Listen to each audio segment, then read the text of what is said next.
Hello and welcome to the latest episode of the Boardmasters with me, Chris Mullins, and tonight I will be unboxing Star Wars Imperial Assault, which is one of the games you may have seen if you checked out my video last Thursday, which was the update on my existing collection, so my existing collection part 3, where I unveiled the horde of games that I succumbed to on Prime Day.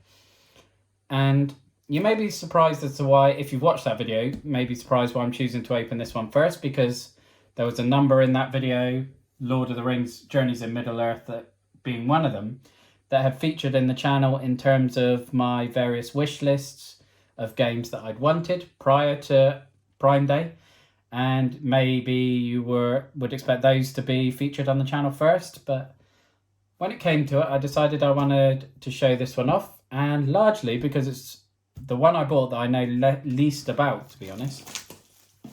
I mean, generally in the social media groups I'm in, like Board Game Geek and whatnot, whenever anyone asks about Star Wars games, it seems to generally be go for the big Goliath, incredibly heavy, long playtime Star Wars Rebellion, or go with the lighter, easier to learn, more player count Outer Rim. And obviously I bought both of those as well.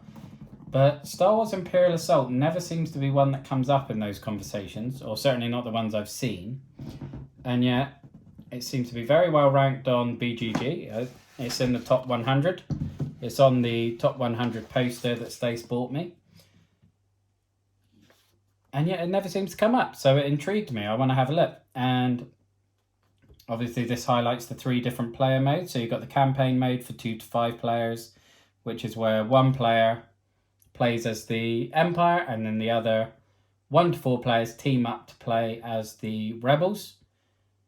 Then you've got the cooperative mode, where you've got an optional app, where the app plays as the Empire, and then the rest of you are cooperative against them.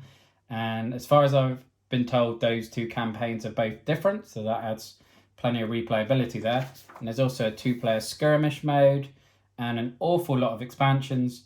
I did have a massive panic because someone told me this game had gone out of print and to grab the expansions as soon as I can, but thankfully that doesn't seem to be the case. It's just that there was a rumor of it and it massively sold out and drove the prices up, so people were panicking. But thankfully I can relax and get them at my own leisure now. And we have the rulebook here. A lot of text going on. So it's certainly reasonably heavy anyway. I mean, obviously there's 2 different modes in here. So there's the campaign mode. I think definitely the campaign and the co-op are the ones I'm going to focus on more in depth. And, you know, let me know if you want to see any of the campaigns on the channel, because it's definitely an IP that I absolutely love. I mean, who does? You've got to love Star Wars, right? Oh, wow. Another booklet, Imperial Assault, the campaign guide.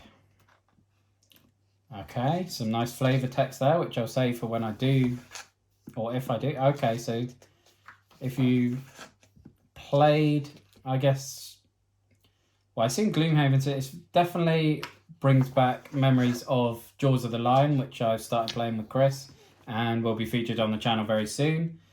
But certainly the whole campaign booklet with the laid out maps and the setups and the objectives and everything definitely reminds me of Jaws of the Lion. I mean, there's an awful lot in there. So upwards of 40 scenarios, or there's certainly 40 pages anyway. I'm not sure how many scenarios there are, but there's quite a lot there. Wow, okay. That's impressive. I like the look of that. And then a rules reference guide, which seems to be almost as long, if not longer, than the actual rulebook. It is longer than the actual rulebook.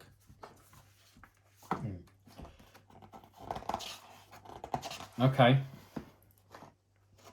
There is an awful lot going on in there. Oh, and another rule book for the skirmish guide. Wow. Okay. Again, it's not necessarily a type of gameplay that I'm a big fan of, but I did really enjoy Villagers, and I did enjoy Hogs of War as well. So maybe two-player competitive games are more enjoyable than I give credit, because I think I maybe just have that impression in my head that I don't like them, so I sort of assume that I won't.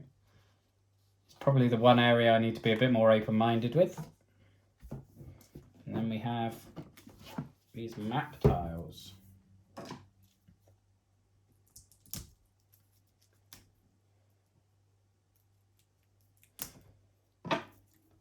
Okay. Now we caught a glimpse of some of this, I guess, in the campaign booklet there.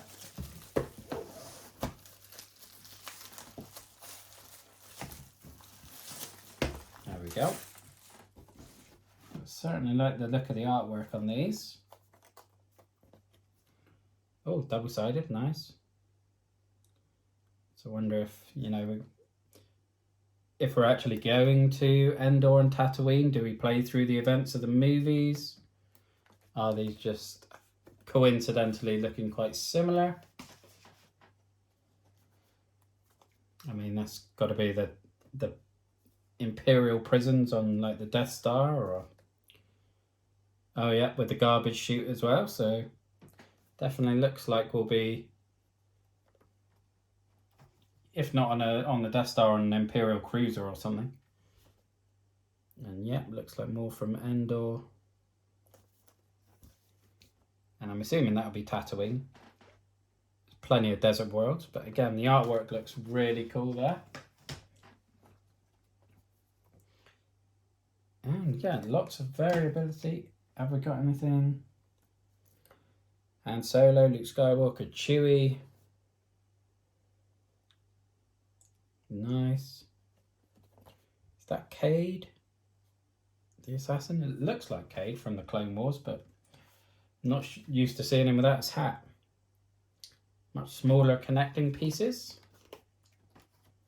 And then a whole host of tokens and dials, and Darth Vader makes his appearance. Oh, looks very, very cool. And what do we have in the box?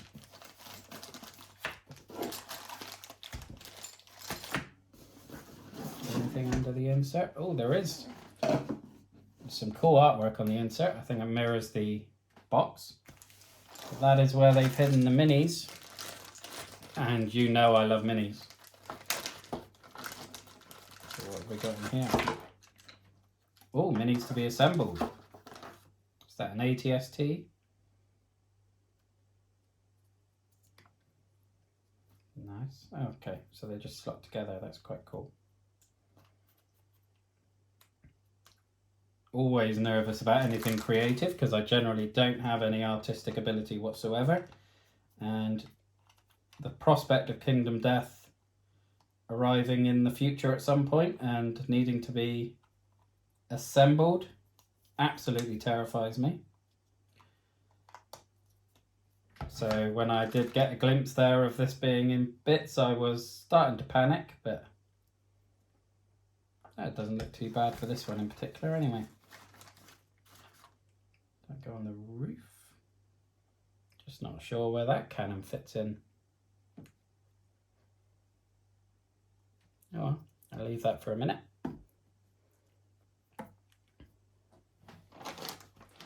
And oh, we got one of these little like drones. I mean, it's Star Wars and Star Wars minis, so I'm gonna always love these. They look very, very cool indeed.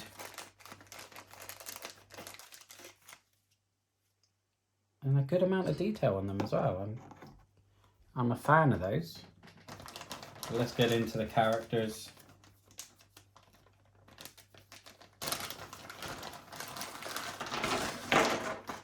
Who have we got here? Well, we got Chewie. Gotta have Chewie. Oh, I assume it's Chewie. It's certainly a Wookiee. Can never remember the name of that beast. I know it's in Attack of the Clones, which is a terrible technical movie, but I always enjoy it. Oh, we got 2 of them. I'm assuming there's not going to be too many recognisable characters. We got Stormtroopers, got Rebel Shooters. So that looks like a sand person to me. I'm sure it's got a proper name that I'm getting wrong. Very, very cool.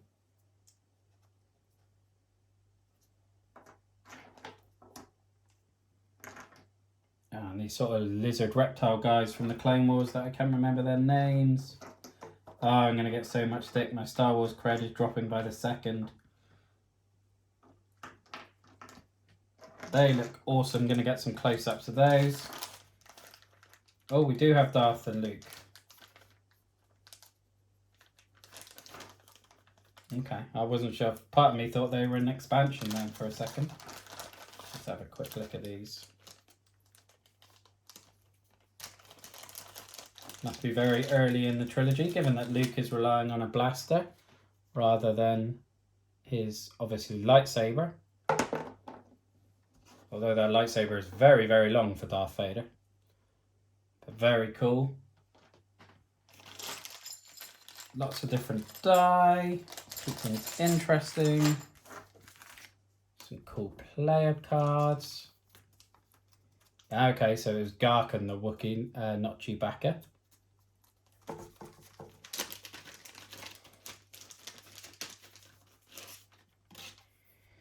Diala Pasil, I've never heard of that Jedi.